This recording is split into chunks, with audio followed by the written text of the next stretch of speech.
Wet weather on our hands, flooding and mudslides are a concern. How long this storm is expected to stick around. Plus, preparing for the primary. California's election is coming up, the deadline you need to know, and why one race in particular is historic. Hello, everyone. You're watching The Rundown. I'm Robin Winston. An evacuation warning has been issued for two burn scar areas that have grown accustomed to being on alert. One is in the Topanga Canyon area. The other is off the 14 freeway along Soledad Canyon Road. Both areas had fires over the summer and now face potential mudslides. Here's a geology professor from Cal State Long Beach.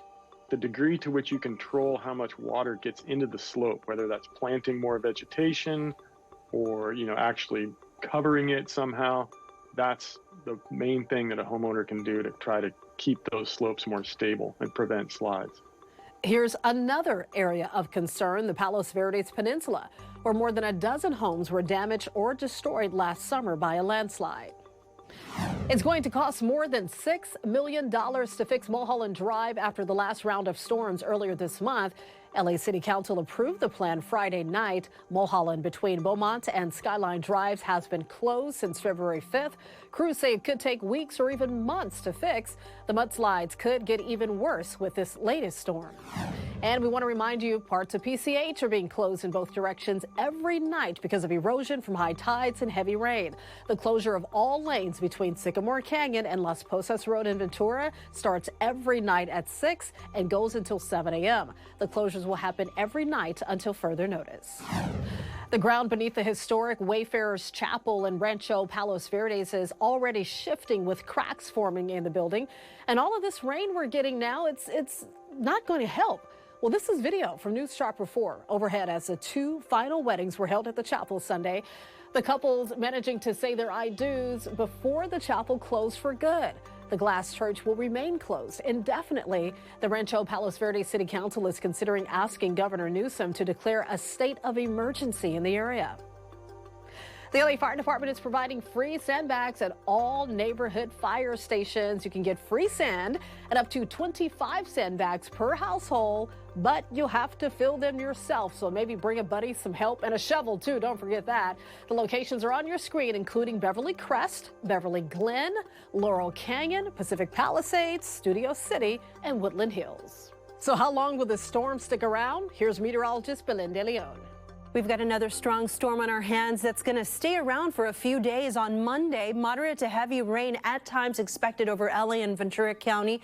Then on Tuesday, that heavy rain spreads east into the Orange County and Inland Empire. By Wednesday, we have lingering showers, the potential for some thunderstorms and snow at the higher elevations above 7,000 feet. Now, we have very saturated soils and rain falling repeatedly over the same locations. It's only going to increase our risk for flooding, rock slides, mudslides, debris flows. So a flood watch is in effect for most of Southern California through Wednesday morning.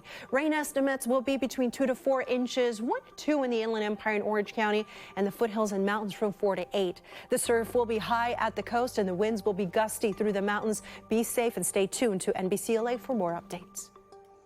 It's a big week for California voters ahead of the March 5th primary. If you want to vote, February 20th is the deadline to register to receive a ballot in the mail. Tuesday is also the final debate over who will fill the seat left by late Senator Dianne Feinstein. Lynette Romero sat down with Conan Nolan to talk about the importance of your decision. Last debate before the March primary, and remember the top two finishers go on to the November runoff. So, remember this is historic. The last time this seat was open was 30 years ago. In California and a lot of other states, once somebody gets elected, they're going to be there for a while to build up seniority. So it's not very often we have a vacant U.S. Senate seat, which is why there is such a dynamic race taking place. A lot of voters are still undecided, so this is a great chance to hear from the candidates. Conan, Colleen Williams, and Alejandro Ortiz will moderate the debate. It'll broadcast across the state in English and Spanish in partnership with LMU. You can also watch it on our website and free streaming channels. It starts Tuesday at 6 p.m. This month, we're highlighting Southern California's Black history. A property in Santa Monica houses the Viceroy Hotel now, but it has a hidden past. I've gone through disbelief at what occurred and what happened to him and what he endured, sadness, heartbreak, anger, Milana Davis says her uncle originally owned the property on Ocean and Pico, but 1 year later, she says the city took Silas White's land through eminent domain to turn it into a public parking lot. Then it was turned into a 4-star hotel. Silas's daughter says her father dreamed of turning the old Elks Lodge into the Ebony Beach Club. He wanted to be a haven for Black and also brown people, anybody, people of color, period, where they could go and relax and enjoy themselves and know that that was the only place in existence. Silas died 4 years after the city took his land in 1962. The man behind the organization, Where's My Land, is heading the effort to bring cases like these to light. The city of Santa Monica says it's looking into possible reparations for descendants. It's justice, the family says, will help them rewrite their story. The city of Santa Monica sent us a statement that reads in part, "We know that for those who have been wronged by the city's past discriminatory practices, justice can't come soon enough. And we take what we've learned from the families and individuals who have been harmed by these acts very seriously. We are a better city because of their continued attention to these issues, and we are committed to getting this right." LeBron James is finally talking about his future with the Lakers and says he's hopeful he can finish his career wearing purple and gold. The 20-time All-Star has the option of picking up his contract to stay in LA next season, or he could become a free agent. LeBron shared his thoughts publicly for the first time since teams reportedly called on his availability at the trade deadline. I am a Laker, and I am happy and been very happy being a Laker the last 6 years, and hopefully it stays that way. But I don't have the answer to how long it is or which uniform I'll be in. Hopefully it is with the Lakers. It's a great organization and so many greats, but we'll see. I don't know how it's going to end, but it's coming. It's coming for sure. Most people believe LeBron's hoping to stick around long enough to play alongside his son, Bronny. He's a freshman at USC. LeBron says it'll be up to his son when he tries to make the leap to the NBA. Some of the biggest golf stars played at the 98th annual Genesis Invitational in Pacific Palisades this weekend. It's a golf tournament for many, but for others, it's so much more. NBC4's Adrian Arambulo spoke to one student who benefited from the tournament's charity work to get into college. When I got involved with TGR Foundation, I think I really liked literature and probably was just interested in like a couple of schools. Actually, I probably wasn't even thinking about school.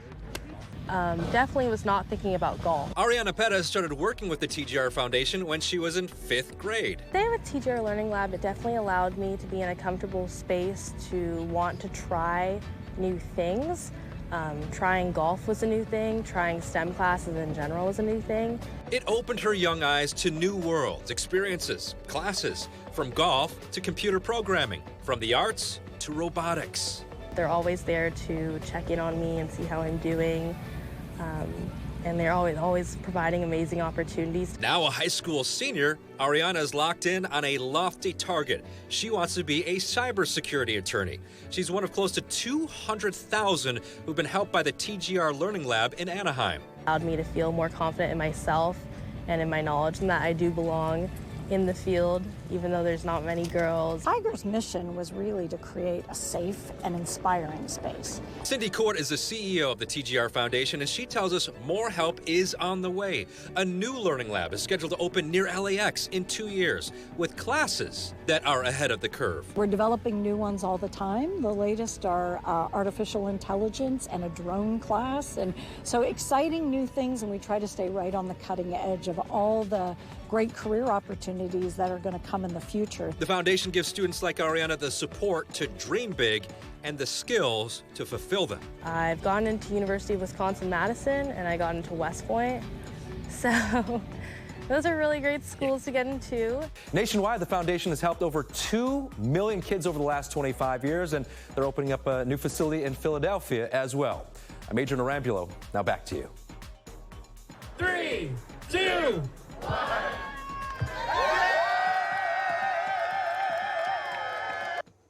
A growing community in Los Angeles is inviting everyone to walk good. The Walk Good Yard first started as a 5K protest run during the Black Lives Matter movement in 2020.